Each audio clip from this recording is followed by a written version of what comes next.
again. Good day, mates. How you doing? It's been a while since I did one of these reaction videos. In my past reaction videos, if you've missed them, I've like dug through an old magazine to find some super obscure little nugget of an album to check out based on what other contextual little thingies I can base it off of. But today, I felt like that was maybe a little boring. Maybe I kind of need to like tweak my formula or process or whatever. But today, my friend Millennium Fantasy has submitted an album and demanded that I react to this album. And for lack of a better idea for content and just why not, I thought I would go ahead and humor Millennium Fantasy on Instagram and check this out. So the band is called Heresiarh. I know there's this band Heresiarh that I am familiar with, but this I am completely unfamiliar with. Heresiarh are from Latvia, and I know absolutely nothing about this band, so I'm going in about as blind as possible. My friend Millennium Fantasy and I talk a lot about really obscure, like embarrassingly poor taste kinds of albums that we both enjoy. He is doing a lot better job of it than I am, but it's just funny to have someone to kind of corroborate your poor taste. Kind of makes it feel a little less stupid or whatnot. Okay, the Dragons of War is the demo that he demanded that I react to, and I'm gonna hope it's on YouTube here. Let's see, I think he sent me, it's pulling up Gods of War for some reason. Okay, here we go. Dragons of War demo 1998 medieval black metal. Let's see what we have in store here. We've got a fantasy book cover kind of thing to it. So it looks like it came out on cassette, Elven Witchcraft. So the band is from Latvia. Hope you can hear that. I really don't know what to expect here. We're going to get loud or be all spooky all the time, or dungeon synthy, or a super long intro. You really never know. So Heresiarh were formed in 97, did this demo in 98, did a full length in 2000, and that's it. From Latvia, songs and albums are about Latvian folklore, fantasy, dragons, and Tolkien. Various members used to be in the other Latvian black metal band. There were two. Alfheim, and they performed with virtually the same lineup as Dark Reign.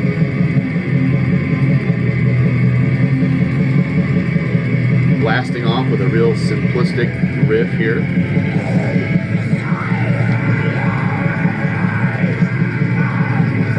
Very, very standard for its time. Oh!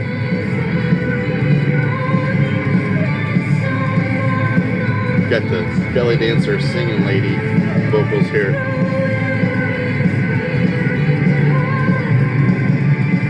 Kind of somewhere between like a Sarah Jezebel Deva and I don't know.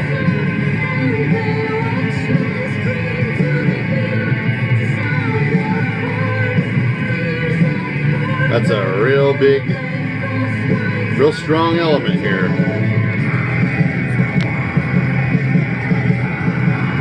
We got that hokey ass drum beat.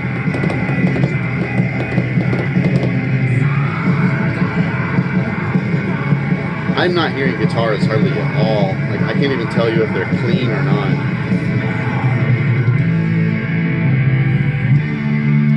The sound quality on this is really, really kind of muddy and murky, which is a reason like I don't like tapes. What I was getting at was that I think this was originally released only on cassette. Yeah, has never been reissued on any other format.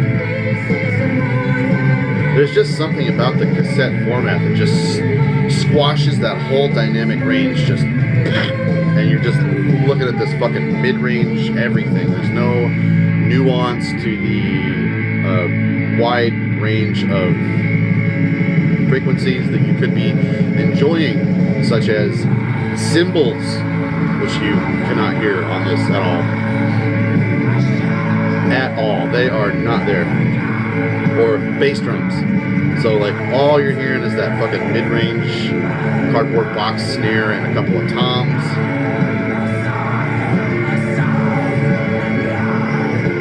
Getting like an assault of just vocals.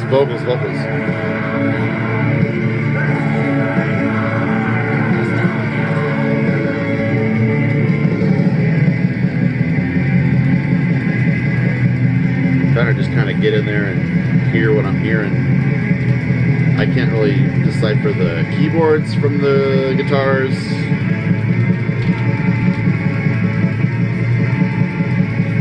Which sometimes I'm pretty forgiving of that, but like when you've got all these frequencies just coming at you from right in the belt, it just kind of sucks. It sucks that someone bothered to record this in a real ass studio and then put it on cassette, knowing that it would just all come from here to right here.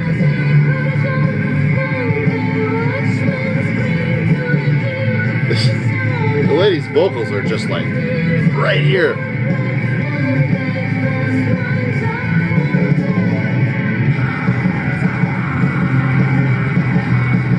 I'm already really sick of that hokey fucking polka beat.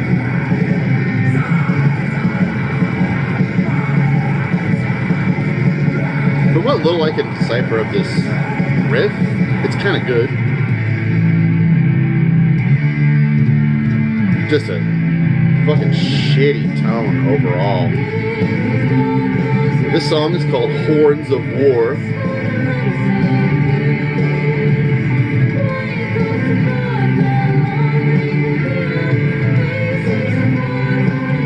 You know, like, a lot of this stuff is so cookie cutter, medieval fantasy, late 90s kind of black metal, and a lot of it is fucking awesome.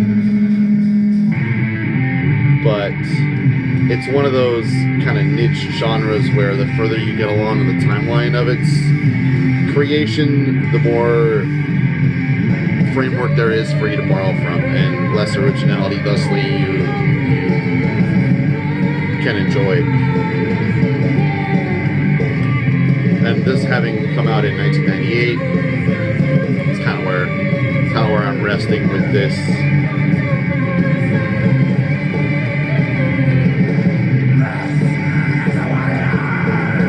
God, whoever mixed the vocals on this is just not good.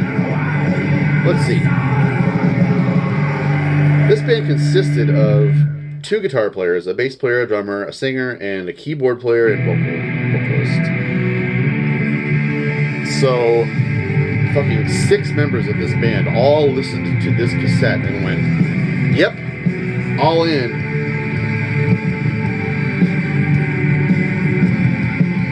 I kind of hoped that maybe there would be like a cool little synthy intro or something like that.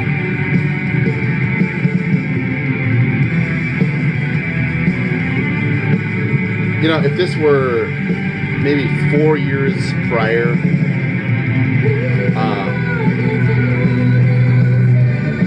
and recorded better, you know, this could have been kind of along the lines of like Abigor's Orkblood. This label,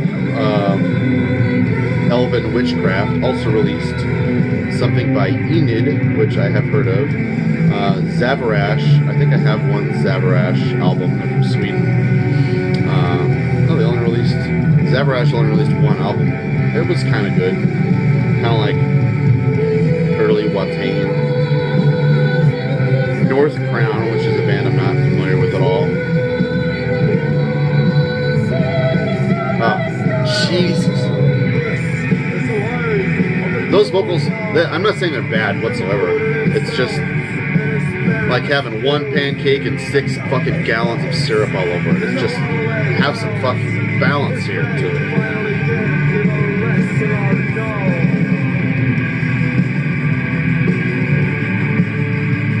yeah, like, it's a fucking heartbreak that this sounds like ass. I mean, granted, this is on a YouTube rip. I'm sure having the actual cassette in my deck back here would sound 10% better, but like, I've listened to enough shit on tape and YouTube to know, like, it wouldn't be worth tracking down a copy of this.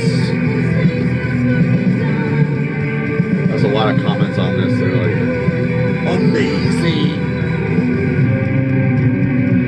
super rad. I can tell, even though everything going on here is actually pretty simplistic, they're doing an okay job of like arranging everything. I wouldn't say this like music isn't worth writing or performing or whatever.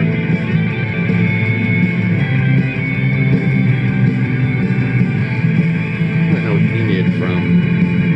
Looks like Enid went on to do some records for Code 666, which was kind of a cool label that I thought was going to be really big, but couldn't quite pan out that way. Enid is kind of one of those cult projects that, you know, if you know, you know. This fucking guy, man. I don't know if they like went into the studio and the guy was like, all right, we got a couple of leather pants singers who are gonna chop my fucking beard off if I don't put them all the way up in the mix. This song is called The Cruel Bard.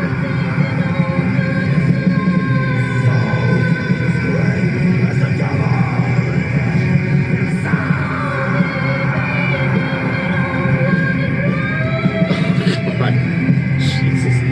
I don't know, I feel like I have a lot of patience for that style of vocal, the woman singing, and I guess of course the guy singing too, but having it just so prevalent in the mix just ruins everything for me. This kind of reminds me, like, if I was going to say, if you like that, a better version of that would be like Mythological Cold Towers are really cool. They have a lot more like kind of drawn out, slow, more like illustrious kind of fantasy going on. Their discography is kind of a landmine too, but it's kind of just, see, like, there's a solo back in there. He's putting a lot of work into like building up this intense kind of moment, but it just sounded like shit.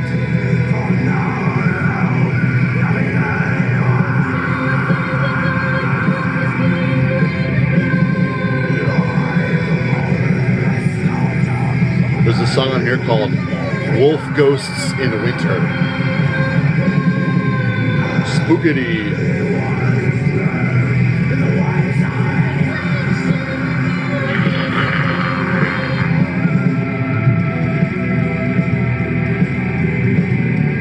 Oh, the drummer in this fucking beat.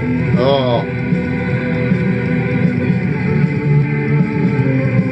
It's the kind of beat that I know as a drummer, like, you look forward to playing because it gives you a rest from blasting all the time, but you still got to maintain some fucking artistic integrity and like not make it the backbone of what you're playing. This drummer also played in Skyforger, who is a band I have met and seen live and am a pretty big fan of, actually.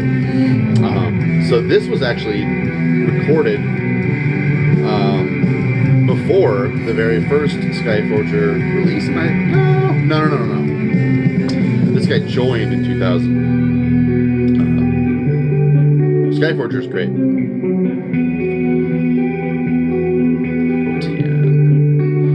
So that's the end of track 2. I might suffer through one more song just because I don't really have much else going on today before I go into work.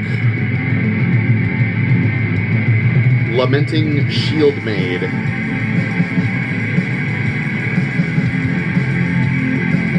trying to see if they have.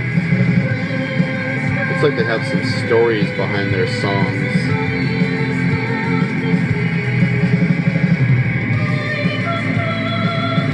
Oh God.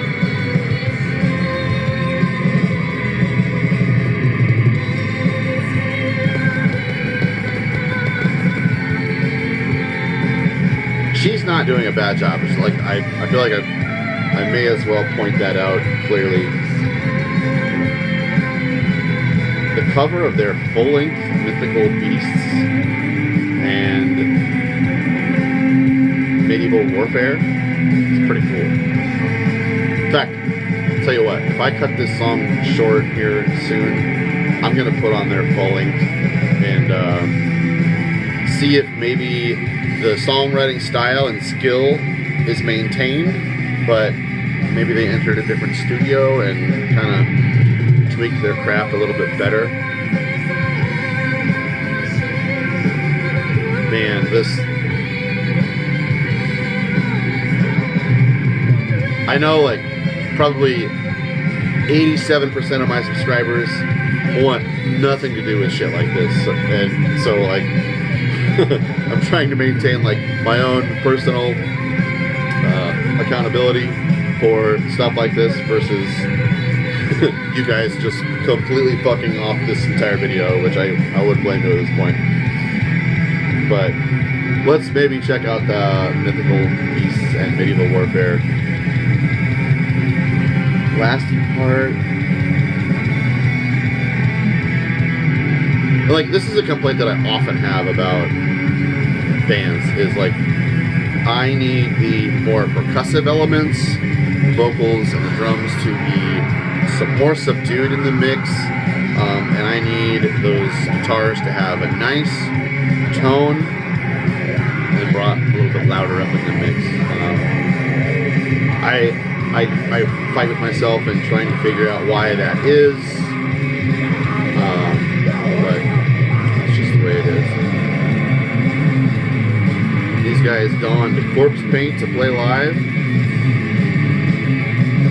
Went all the way. Like, I can tell there's a complex riff in there. Way in there. Heresiarh played dragon metal exclusively. I could have told you that. Wolf Ghosts in Winter. Boy.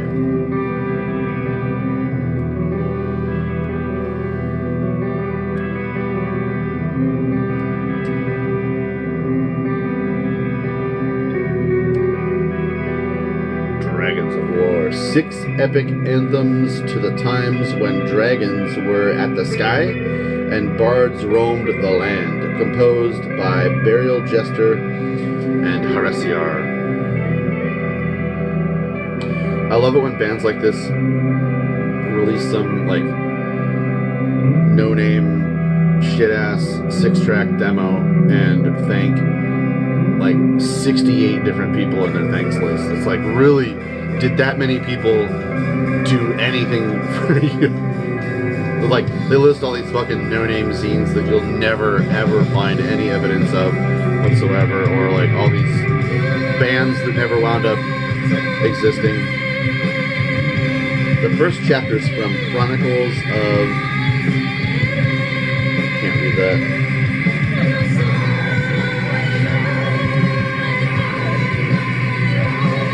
I guarantee these guys are way into Michael Moorcock novels. Woo! She was hitting a note there. Woo!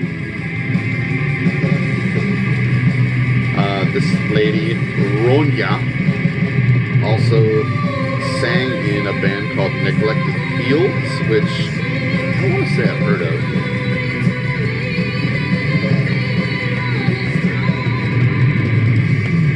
Yeah, Neglected Fields seem to have some well-reviewed albums.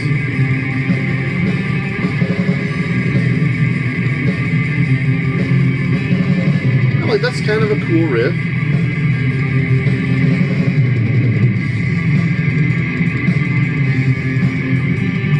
Kind of.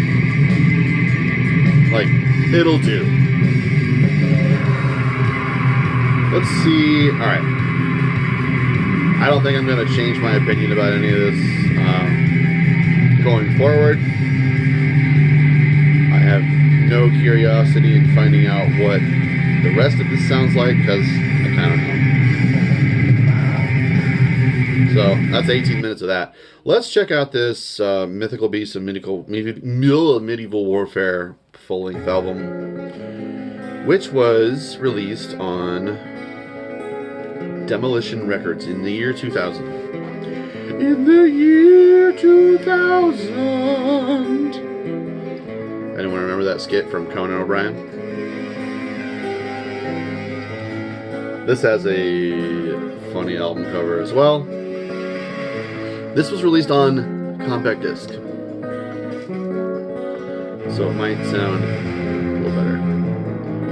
Very weird intro. Some bold choices there. That bass tone sucks. This is a 1 minute 40-second instrumental intro. Or is it?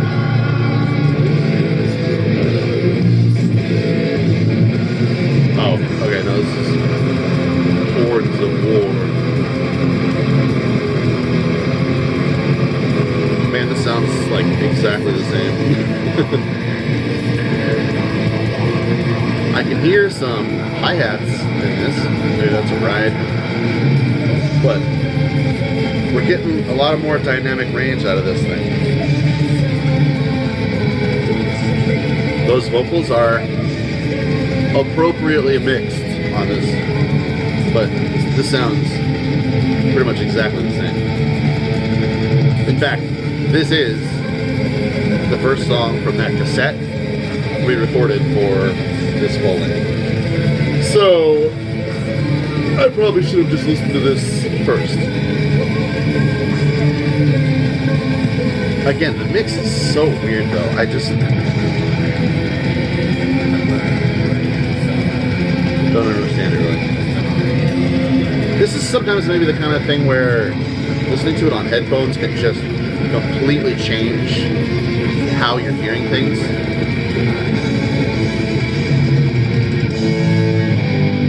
Yeah, like now that I can hear the riffs, I like this a lot more than that demo.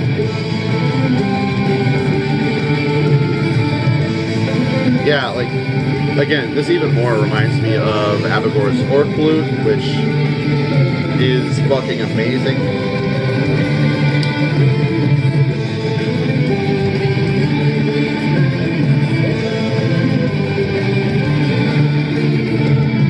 Yeah, like, this is totally palatable.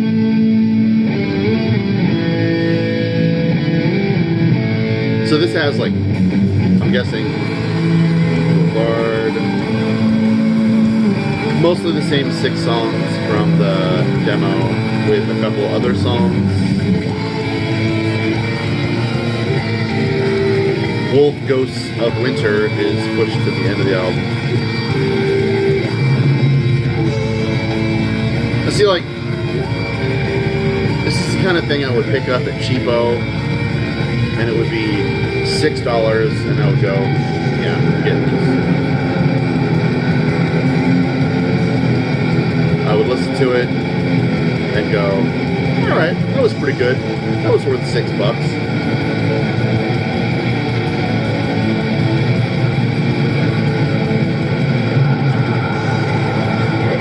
Yeah, man, like, it's cool hearing these same ideas, getting the satisfaction of hearing a better version of what I just heard. It's kind of cool. So yeah, Millennium Fantasy, I counter with Mythical Beasts and Medieval Warfare. Better iteration of those songs. On a cursory listen, again, you know, we're only halfway through the first song on here. But if this would have been my first foray into listening to Heresiarh, I would have been a lot more impressed, I think. But having those female vocals just way brought down to a more making sense kind of level. is doing a lot for music, and like there's a lot more breathing room in this for the music as opposed to the vocals. One thing I'm noticing though, this dragon is missing a lot of teeth. The poor guy's been chewing on too many bones. I love it when bands from the 90s had their logo like all shiny metal airbrushed. Oh, that's just right.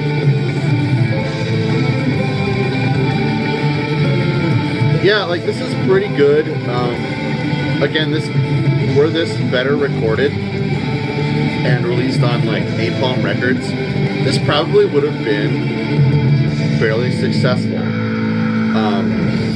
I've always kind of wondered why bands from like Latvia or kind of like Eastern Europe have kind of a hard time getting notoriety, like bands, well, did have a hard time getting notoriety 20 years ago. There's a lot of like cool stuff to dig into back around that time period and in this region. I'm just kind of interested in understanding better what kind of elements kept these bands from being more well-known and more well-promoted alongside bands like Avalor and whatnot. Again, it could just be like my perspective from that time period when it was more just labels that could afford to have interviews in magazines and whatnot. That really meant that there was a more homogenous relationship, I think, between the underground and kind of the non-underground bands, even though at that time it was kind of all underground, but you know what I mean, right? Anyways, this was fun. I kind of like this. I definitely recommend listening to the only full length that they released as opposed to the demo. So yeah, hope you enjoyed it. If you have any suggestions for something along the lines of this for me to react to, go ahead and leave them down below and I will consider it. Again, the magazine thing kind of seemed a little boring or tedious to have to dig through to find something that was worth reacting to. And then the chances of it actually being something worth making a good video out of were kind of hard to achieve. So with that said, yeah, I'll take some suggestions and consider them, and who knows, maybe what you have down there will be my next reaction video. Hope you like this series. I'm gonna keep on doing it here and there, just kind of as another idea to mix it up. And we're going on a long time, Heresiarh. We'll see you next time. Thank you.